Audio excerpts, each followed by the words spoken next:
The Wrong Grave by Kelley Link. All of this happened because a boy I knew named Miles Sperry decided to go into the resurrectionist business and dig up the grave of his girlfriend, Bethany Baldwin, who had been dead for not quite a year. Miles planned to do this in order to recover the sheaf of poems he had in what he'd felt was a beautiful and romantic gesture put into her casket. Or possibly it had just been a really dumb thing to do. He hadn't made copies. Miles had always been impulsive. I think you should know that right up front. He tucked the poems, handwritten, tear-stained, and with cross-outs, under Bethany's hands. Her fingers had felt like candles, fat and waxy and pleasantly cool, until you remembered that they were fingers. If Bethany had known she was going to die, would she have gone all the way with him? One of his poems was about that, and how now they never would, and how it was too late now. Carpe diem before you run out of diem. Bethany's eyes were closed. Someone had done that, too, just like they'd arranged her hands, and even her smile looked composed in the wrong sense of the word. Miles wasn't sure how you made someone smile after they were dead. Bethany didn't look much like she had when she'd been alive, and that had only been a few days ago. Now, she seemed smaller, and also oddly larger. It was the nearest Miles had ever been to a dead person, and he stood there, looking at Bethany, wishing two things: that he was dead too, and also that it had seemed appropriate to bring along his notebook and a pen. This was the most significant thing that had ever happened to Miles. A great change was occurring within him, moment by singular moment. Poets were supposed to be in the moment, and also stand outside the moment, looking in. For example, Miles had never noticed before, but Bethany's ears were slightly lopsided. One was smaller and slightly higher up. Not that he would have cared or written a poem about it, or even mentioned it to her, ever, in case it made her self-conscious, but it was a fact, and now that he'd noticed it, he thought it might have driven him crazy, not mentioning it. He bent over and kissed Bethany's forehead, breathing in. She smelled like a new car. Miles' mind was full of poetic thoughts. Every cloud had a silver lining, except there was probably a more interesting and meaningful way to say that, and death wasn't really a cloud.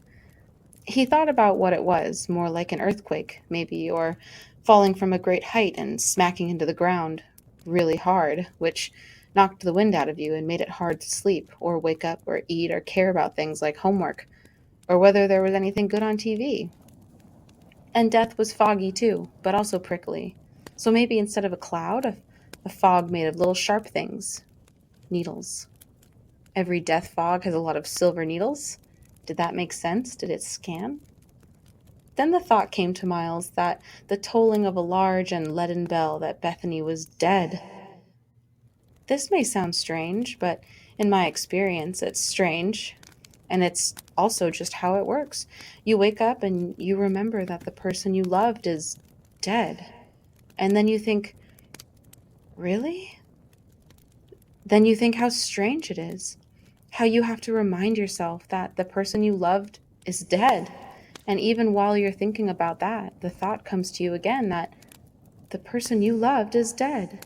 And it's the same stupid fog, the same needles or mallet to the intestines or whatever worse thing you want to call it all over again. But you'll see for yourself someday. And Miles stood there, remembering, until Bethany's mother, Mrs. Baldwin, came up beside him. Her eyes were dry, but her hair was a mess. She'd only managed to put eyeshadow on one eyelid. She was wearing jeans and one of Bethany's old t-shirts. Not even one of Bethany's favorite t-shirts. Miles felt embarrassed for her, and for Bethany, too. "What's that?" Mrs. Baldwin said. Her voice sounded rusty and outlandish, as if she were translating from some other language. Something Indo-Germanic, perhaps? My poems. Poems I wrote for her," Miles said. He felt very solemn. This was a historic moment. One day, Miles's biographers would write all about this. 3 haikus, a sestina, and 2 villanellas. Some longer pieces. No one will ever read them. Mrs. Baldwin looked into Miles' face with her terrible dry eyes. "I see," she said. "She said you were a lousy poet." She put her hand down into the casket, smoothed Bethany's favorite dress, the one with spider webs and several holes through which you could see Bethany's itchy black tights. She patted Bethany's hands and said, "Well, goodbye, old girl. Don't forget to send a postcard." Don't ask me what she meant by this. Sometimes Bethany's mother said strange things. She was a lapsed Buddhist and a substitute math teacher. Once she'd caught Miles cheating on an algebra quiz.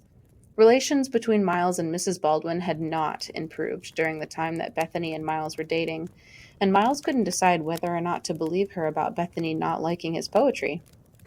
Substitute teachers had strange senses of humor when they had them at all.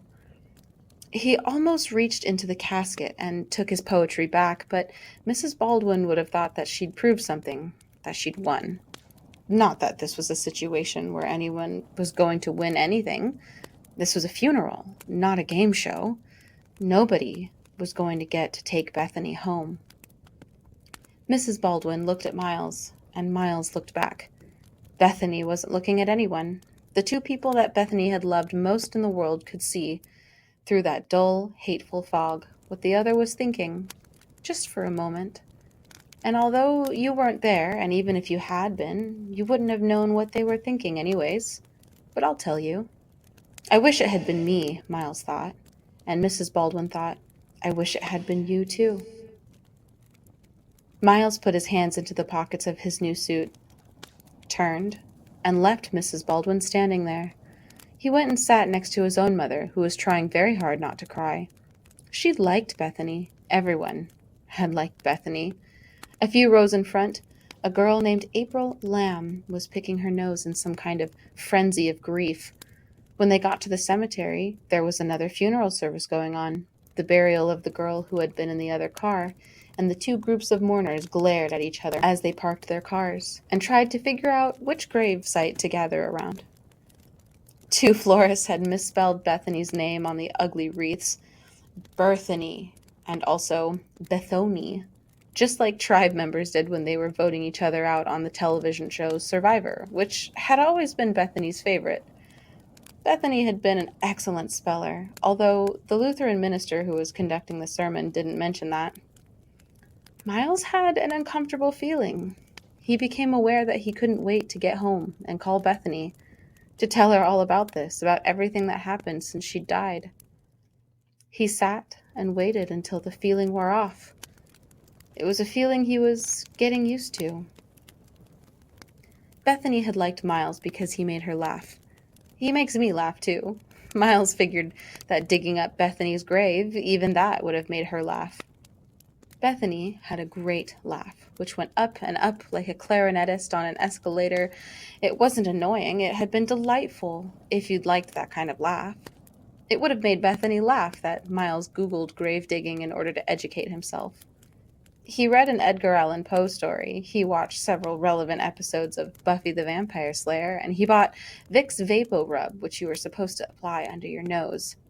He bought equipment at Target, a special battery-operated telescoping shovel, a set of wire cutters, a flashlight, extra batteries for the shovel and flashlight, and even a Velcro headband with a headlamp that came with a special red lens filter so that you were less likely to be noticed. Miles printed out a map of the cemetery so that he could find his way to Bethany's grave off of Weeping Fish Lane. Even, as an acquaintance of mine once remarked, in the dead of night when naught can be seen, so pitch is the dark. Not that the dark would be very pitch. Miles had picked a night when the moon would be full. The map was also just in case, because he'd seen movies where the dead rose from their graves. You wanted to have all the exits marked out in a situation like that. He told his mother that he was spending the night at his friend John's house. He told his friend John not to tell his mother anything. If Miles had Googled poetry as well as digging up graves, he would have discovered that his situation was not without precedent. The poet and painter Dante Gabriel Rossetti also buried his poetry with his dead lover. Rossetti, too, had regretted this gesture, had eventually decided to dig up his lover to get back to his poems, and I'm telling you this so that you never make the same mistake. I can't tell you whether Dante Gabriel Rossetti was a better poet than Miles. Although Rossetti had a sister, Christina Rossetti, who was really something. But you're not interested in my views on poetry. I know you better than that. Even if you don't know me, you're waiting for me to get to the part about grave digging. Miles had a couple of friends, and he thought about asking someone to come along, but no one except for Bethany knew that Miles wrote poetry, and Bethany had been dead for a while. 11 months, in fact, which was 1 month longer than Bethany had been Miles's girlfriend. Long enough that Miles was beginning to make his way out of the fog and the needles. Long enough that he could listen to certain songs on the radio again. Long enough that sometimes there was something dreamlike about his memories of Bethany, as if she'd been a movie that he'd seen a long time ago, late at night, on television. Long enough that when he tried to reconstruct the poems he'd written to her, especially the Villanella, which had been, in his opinion, really quite good, he couldn't. It was as if when he'd put those poems into the casket, he hadn't just given Bethany the only copies of some poems, but had instead given away those shining, perfect lines, given them away so thoroughly that he'd never be able to write them out again. Miles knew that Bethany was dead. There was nothing to do about that, but the poetry, that was different. You have to salvage what you can, even if you're the one who buried it in the first place. You might think, at certain points in this story, that I'm being hard on Miles, that I'm not sympathetic to his situation. This isn't true. I'm as fond of Miles as I am of anyone else, and I don't think he's any stupider or any bit less special or remarkable than, for example, you. Anyone might accidentally dig up the wrong grave. It's a mistake anyone could make. The moon was full, and the map was easy to read, even without the aid of the flashlight. The cemetery was full of cats. Don't ask me why. Miles was not afraid. He was resolute. The battery-operated telescoping shovel at first refused to untelescope. He tested it in his own backyard, but here, in the cemetery, it seemed unbearably loud. It scared off the cats for a while, but it didn't draw any unwelcome attention. And the cats came back. Miles set aside the moldering wreaths and bouquets, and then he used his wire cutters to trace a rectangle. He stuck the telescoping shovel under and pried up fat squares of sod above Bethany's grave. He stacked them up like carpet samples and got to work. By 2 a.m., Miles had knotted a length of rope at short, regular intervals for footholds and looped it around a tree so he'd be able to climb out of the grave again once he'd retrieved his poetry. He was waist-deep in the hole he'd made. The night was warm and he was sweating. It was hard work directing the shovel. Every once in a while, it telescoped while he was using it, and he'd borrowed his mother's gardening gloves to keep from getting blisters, but his hands were getting tired. The gloves were too big. His arms ached. By 3:30, Miles could no longer see out of the grave in any direction, except up. A large white cat came and peered down at Miles, grew bored, and left again. The moon moved over Miles's head like a spotlight. He began to wield the shovel more carefully. He didn't want to damage Bethany's casket. When the shovel struck something that was not dirt, Miles remembered that he'd left the Vicks Vapor Rub on his bed at home. He improvised with a cherry chapstick he found in his pocket. Now he used his garden-gloved hands to dig and to smooth the dirt away. The bloody light emanating from his Velcro headband picked out the ingenious telescoping ridges of the discarded shovel, the little rocks and worms and worm-like roots that poked out of the dirt walls of Miles' excavation, and the smoother lid of Bethany's casket. Miles realized he was standing on the lid. Perhaps he should have made the hole a bit wider. It would be difficult to get the lid open while standing on it. He needed to pee. There was that as well. When he came back, he shone his flashlight into the grave.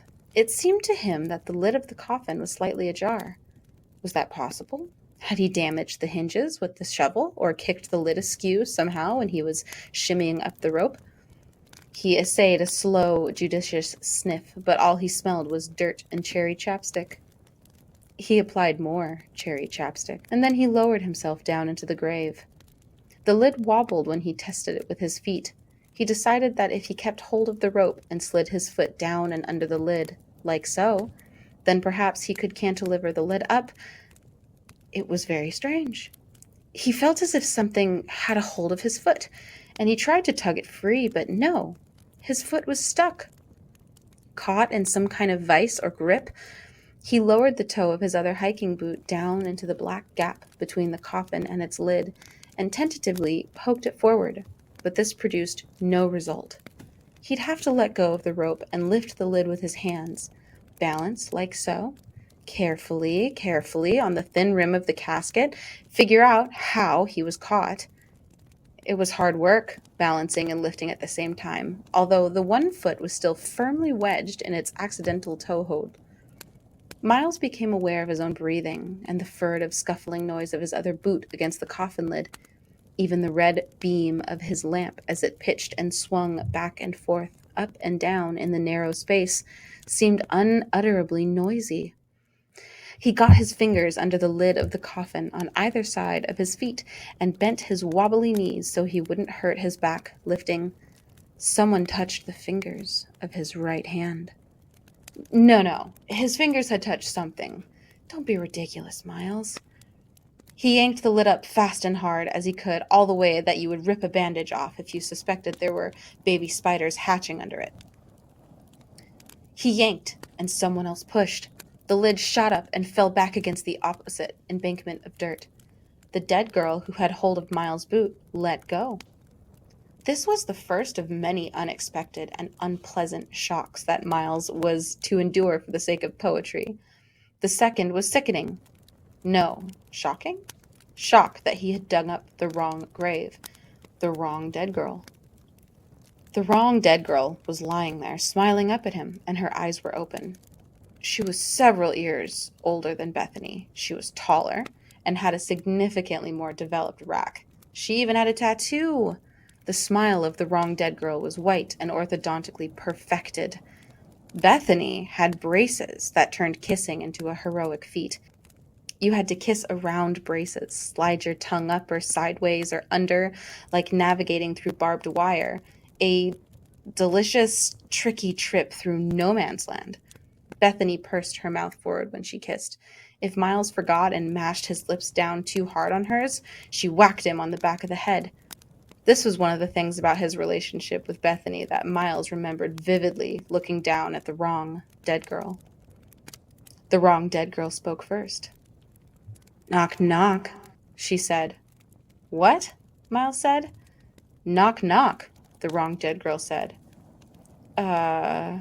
Who's there?" "Gloria," the wrong dead girl said. "Gloria Palnick. Who are you, and what are you doing in my grave?" "This isn't your grave," Miles said, aware that he was arguing with a dead girl, and the wrong dead girl at that. "This is Bethany's grave. What are you doing in Bethany's grave?" "Oh, no," Gloria Palnick said. "This is my grave, and I get to ask questions." A notion crept, like little dead cat's feet, over Miles. Possibly he had made a dangerous and deeply embarrassing mistake. Poetry, he managed to say. "There was some poetry that I accidentally left in my girlfriend's casket. And there's a deadline for a poetry contest coming up, so I really need to get that back." The dead girl stared at him. There was something about her hair that Miles didn't like. "Excuse me, but are you for real?" she said. "This sounds like one of those lame excuses. The dog ate my homework, and I accidentally buried my poetry with my dead girlfriend." "Okay, look," Miles said. "I checked the tombstone and everything. This is supposed to be Bethany's grave. Bethany Baldwin. I'm really sorry I bothered you and everything, but this isn't really my fault." The dead girl just stared at him thoughtfully. He wished that she would blink. She wasn't smiling anymore. Her hair, lank and black, where Bethany's had been brownish and frizzy in summer, was writhing a little, like snakes. Miles thought of centipedes, inky midnight tentacles. "Maybe I should just go away," Miles said. "Leave you to rest in peace, or whatever." "I don't think sorry cuts the mustard here," Gloria Palnick said. She barely moved her mouth when she spoke. Miles noticed, and yet her enunciation was fine. Besides, I'm sick of this place. It's boring. Maybe I'll just come along with you. What? Miles said. He felt behind himself surreptitiously for the knotted rope. I said maybe I'll come with you, Gloria Palnick said. She sat up. Her hair was really coiling around, really seething now. Miles thought that he could hear hissing noises. You can't do that, he said. I'm sorry, but no, just no. Well then, you stay here and keep me company, Gloria said. Her hair was really something. Well, I can't do that either, Miles said, trying to explain quickly before the dead girl's hair decided to strangle him. I'm going to be a poet. It would be a great loss to the world if I never got a chance to publish my poetry. I see, Gloria Palnick said, as if she did, in fact, see a great deal. Her hair settled back down on her shoulders and began to act a lot more like hair. You don't want me to come home with you? You don't want to stay here with me? Then how about this? If you're such a great poet, then write me a poem. Write something about me so that everyone will be sad that I died. I could do that, Miles said. Relief bubbled up through his middle like tiny donuts in an industrial deep fat fryer. Let's do that. You lie down and make yourself comfortable, and I'll rebury you. Today I've got a quiz in American history, and I was going to study for it during my free period after lunch. But I could write a poem for you instead. Today is Saturday, the dead girl said. Oh, hey, Miles said. Then no problem. I'll go straight home and work on your poem. Should be done by Monday. Not so fast, Gloria said. You need to know all about my life and about me if you're going to write a poem about me, right? And how do I know you'll write a poem if I let you bury me again? How will I know if the poem's any good? No dice. I'm coming home with you and I'm sticking around until I get my poem. 'Kay? She stood up. She was several inches taller than Miles. Do you have any chapstick? She said. My lips are really dry. Here, Miles said, and then, you can keep it. Ooh, afraid of dead girl cooties, Gloria said. She smacked her lips at him in an upsetting way. I'll climb up first, Miles said. He had the idea, if he could just get up the rope, if he could yank the rope up after himself fast enough, he might be able to run away, get to the fence where he'd chained up his bike before Gloria managed to get out. It wasn't like she knew where he lived. She didn't even know his name. Fine, Gloria said. She looked like she didn't know what Miles was thinking and didn't really care. By the time Miles had bolted up the rope, yanking it up out of the grave, abandoning the telescoping shovel, the wire cutters, the wronged dead girl, and had unlocked his road bike and was racing down the empty 5 a.m. road, the little red dot of light from his headlamp falling into potholes, he'd almost managed to persuade himself that it had all been a grisly hallucination. Except for the fact that the dead girl's cold, dead arms were around his waist suddenly, and her cold, dead face was pressed against his back. Her damp, dead hair coiling around his head and tapping at his mouth, burrowing down his filthy shirt. Don't leave me like that again, she said. No, Miles said. I won't. Sorry. He couldn't take the dead girl home. He couldn't think of how to explain it to his parents. No, he didn't want to take her over to John's house either. It was far too complicated. Not just the girl, but he was covered in dirt. John wouldn't be able to keep his big mouth shut. Where are we going? The dead girl said. I know a place, Miles said. Could you please not put your hands under my shirt? They're really cold, and your fingernails are kind of sharp. Oh, sorry, the dead girl said. They rode along in silence until they were passing the 7-Eleven at the corner of 8th and Walnut, and the dead girl said, Could we stop for a minute? I'd like some beef jerky and a Diet Coke. Miles braked. Beef jerky? He said. Is that what dead people eat? Oh, it's the preservatives, the dead girl said, somewhat obscurely. Miles gave up. He steered the bike into the parking lot. Let go, please, he said. The dead girl let go. He got off the bike and turned around. He'd been wondering just exactly how she'd managed to sit behind him on the bike, and he saw that she was sitting above the rear tire on a cushion of her horrible, shiny hair. Her legs were stretched out on either side, toes in black combat boots floating just above the asphalt, and yet the bike didn't fall over. It just hung there under her. For the first time in almost a month, Miles found himself thinking about Bethany as if she were still alive. Bethany is never going to believe this. But then, Bethany had never believed in anything like ghosts. She'd hardly believed in the school dress code. She definitely wouldn't have believed in a dead girl who could float around on her hair like it was an anti-gravity device. I can also speak fluent Spanish, Gloria Palnick said. Miles reached into the back pocket for his wallet and discovered that the pocket was full of dirt. I can't go in there, he said. For one thing, I'm a kid. Also, I look like I just escaped from a gang of naked mole rats. I'm filthy. The dead girl just looked at him. He said, You should go in. You're older. I'll give you all the money I've got. You go in, and I'll stay out here and work on the poem. You'll ride off and leave me here, the dead girl said. She didn't sound angry, just matter of fact. But her hair was beginning to float up. It lifted her up off of Miles's bike in a kind of hairy cloud and then plaited itself down her back in a long, businesslike rope. I won't, Miles promised. Here, take this. Buy whatever you want. Gloria Palnick took the money. How very generous of you, she said. No problem, Miles told her. I'll wait here. And he did wait. He waited until Gloria Palnick went into the 7-Eleven. Then he counted to 30, waited 1 second more, got back on his bike, and rode away. By the time he'd made it to the meditation cabin in the woods behind Bethany's mother's house, where he and Bethany had liked to sit and play Monopoly, Miles felt as if things were under control again. More or less. There is nothing so calming as a meditation cabinet where long, boring games of Monopoly have taken place. He'd clean up in the cabin sink and maybe take a nap. Bethany's mother never went out here. Her ex-husband's meditation clothes, his scratchy prayer mat, all of his Buddhas and scrolls and incense holders and posters of Che Guevara were still out here. Miles had snuck into the cabin a few times since Bethany's death to sit in the dark and listen to the plink, plink of the meditation fountain and think about things.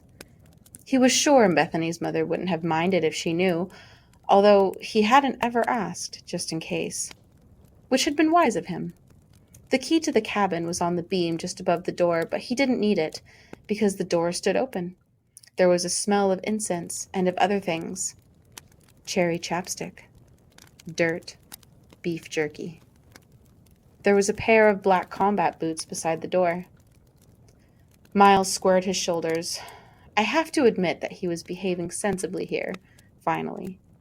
Finally, because, and Miles and I are in agreement for once, if the dead girl could follow him somewhere before he even knew exactly where he was going, then there was no point in running away.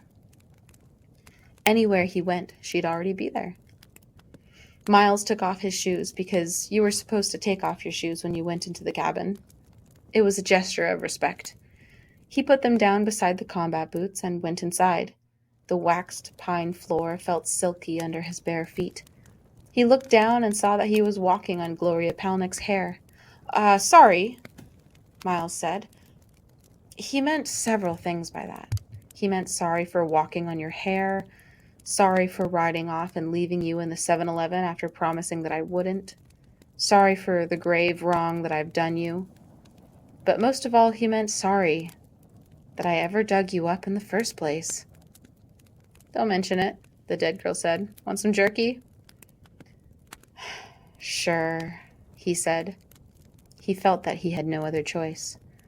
He was beginning to feel he would have liked this dead girl under other circumstances, despite her annoying, bullying hair. She had poise, a sense of humor. She seemed to have what his mother called stick-to-itiveness, what the AP English exam prefers to call tenacity. Miles recognized the quality. He had it in no small degree himself. The dead girl was also extremely pretty, if you ignored the hair, of course. You might think less of Miles, that he thought so well of the dead girl, that this was a betrayal of Bethany. Miles felt that it was a betrayal, but he thought that Bethany might have liked the dead girl too. She certainly would have liked her tattoo. "How's the poem coming?" the dead girl said. "There's not a lot that rhymes with Gloria," Miles said. "Or Palnick." Toothpick," said the dead girl. There was a fragment of jerky caught in her teeth. "Euphoria?" "Well, maybe you should write the stupid poem," Miles said. There was an awkward pause, broken only by the almost noiseless glide of hair retreating across a pine floor.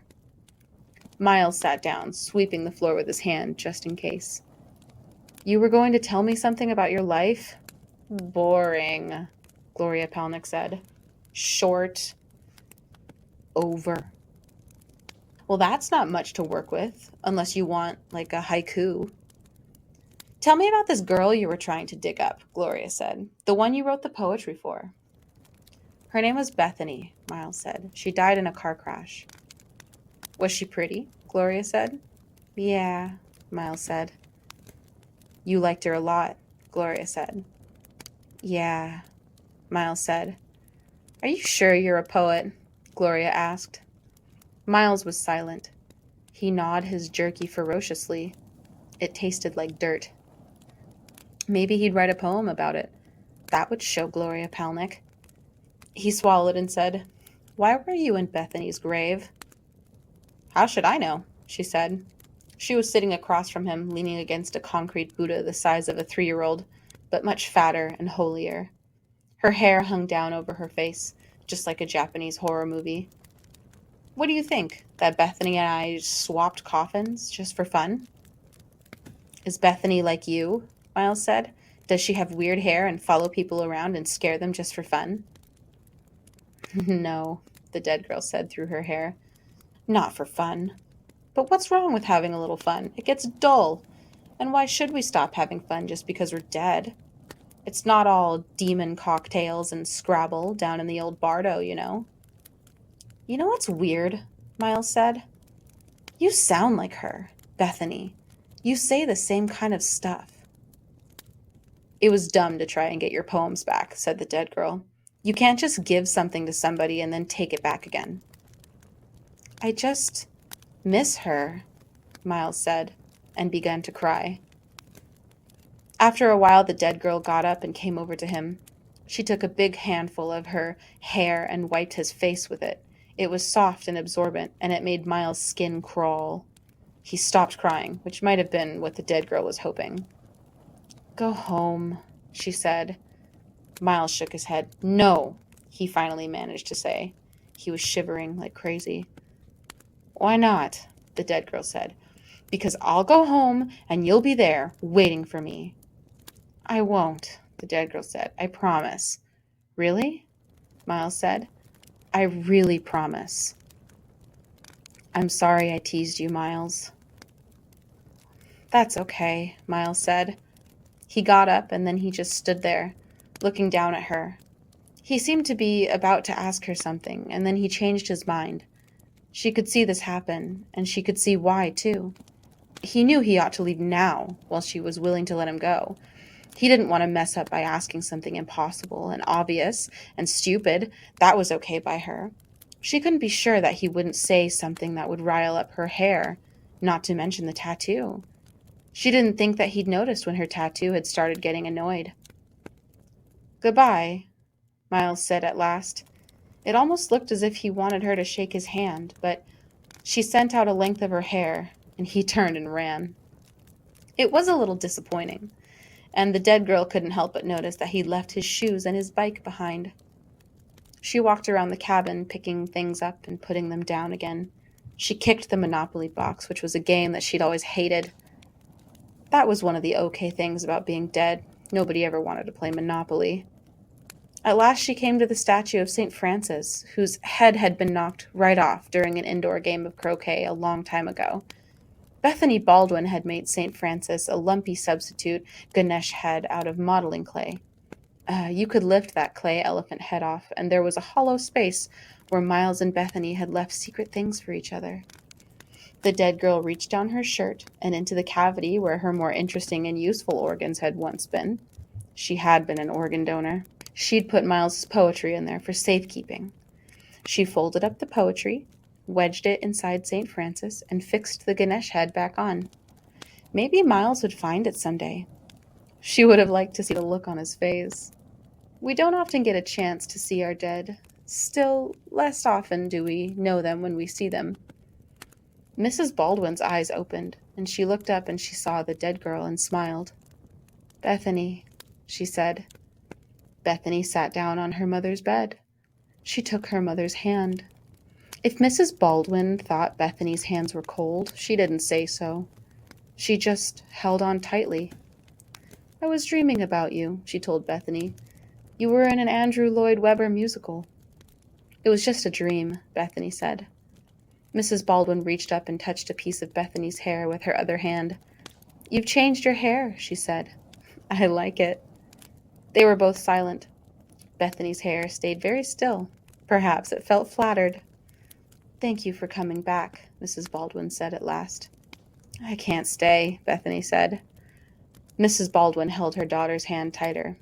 "I'll go with you. That's why you've come, isn't it? Because I'm dead too?" Bethany shook her head. "No. Sorry, you're not dead. It's Miles's fault. He dug me up." "He did what?" Mrs. Baldwin said. She forgot the small, lowering unhappiness of discovering that she was not dead after all. "Yeah, he wanted his poetry back. The poems he gave me." "Ugh, that idiot," Mrs. Baldwin said. It was exactly the sort of thing she expected of Miles, but only with the advantage of hindsight, because how could you really expect such a thing? "What did you do to him?" "I played a good joke on him," Bethany said. She'd never really tried to explain her relationship with Miles to her mother.